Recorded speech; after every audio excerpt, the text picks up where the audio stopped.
ಶ್ರೀ ಗುರುರಾಯರ ಕೃಪೆ. ಅವಮಾನದಿಂದ ಸನ್ಮಾನದ ಕಡೆಗೆ.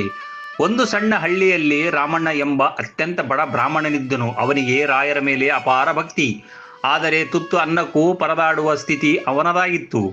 ರಾಮಣ್ಣನ ಬಡತನದಂದು ನೋಡಿ ಊರಿನವರು ಮತ್ತು ಸ್ವಂತ ಬಂಧುಗಳು ಅವನನ್ನು ಕೀಳಾಗಿ ಕಾಣುತ್ತಿದ್ದರು. ಯಾವುದೇ ಶುಭ ಸಮಾರಂಭಗಳಿಗೆ ಅವನನ್ನು ಕರೆಯುತ್ತಿರಲಿಲ್ಲ. ಒಂದು ದಿನ ಹಸಿವಿನಿಂದ ಕಂಗಾಲಾದ ರಾಮಣ್ಣ ಊರಿನ ಶ್ರೀಮಂತನೊಬ್ಬನ ಮನೆಗೆ ಊಟ ಕೇಳಲು ಹೋದಾಗ ಅಲ್ಲಿದ್ದವರು ಅವನನ್ನು ಸೋಮಾರಿ, ಭಿಕ್ಷುಕ ಎಂದು ಆಡಿಕೊಂಡು ಕುತ್ತಿಗೆ ಹಿಡಿದು ಹೊರದೂಡಿದರು. ಈ ತೀವ್ರ ಅವಮಾನದಿಂದ ನೊಂದ ರಾಮಣ್ಣ ಅಳುತ್ತಾ ನೇರವಾಗಿ ಮಂತ್ರಾಲಯಕ್ಕೆ ಓಡಿ ಬಂದನು. ರಾಯರು ಬೃಂದಾವನದ ಮುಂದೆ ಬಿದ್ದು, ರಾಯರೇ, ನಾನು ಯಾರಿಗೂ ದ್ರೋಹ ಮಾಡಿಲ್ಲ. ಆದರೂ ಈ ಜಗತ್ತು ನನ್ನನ್ನು ಇಷ್ಟು ಕೀಳಾಗಿ ಕಾಣುತ್ತಿದೆಯಲ್ಲ.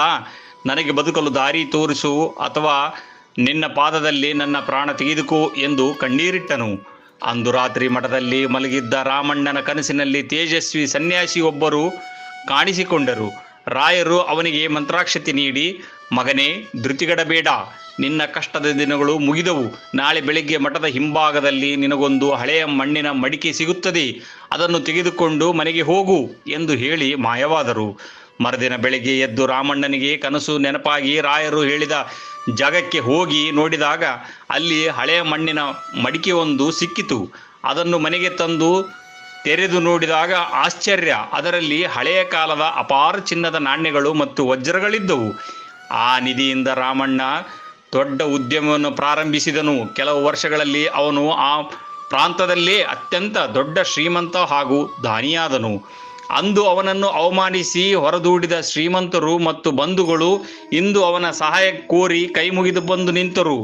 ಆದರೆ ರಾಮಣ್ಣ ಯಾರೇ ಮೇಲೆ ದೇಶ ಸಾಧಿಸದೆ ಎಲ್ಲರಿಗೂ ಅನ್ನದಾನ ಮಾಡುತ್ತಾ ರಾಯರ ಸೇವೆಯಲ್ಲಿ ತನ್ನ ಜೀವನವನ್ನು ಕಳೆದನು. ನಾವು ಜಗತ್ತಿನಲ್ಲಿ ಎಷ್ಟೇ ಅವಮಾನ ಕಷ್ಟಗಳನ್ನು ಅನುಭವಿಸಿದರೂ ರಾಯರನ್ನು ಸಂಪೂರ್ಣವಾಗಿ ನಂಬಿ ಶರಣಾದರೆ ಅವರು ನಮ್ಮನ್ನು ಕೈ ಬಿಡುವುದಿಲ್ಲ.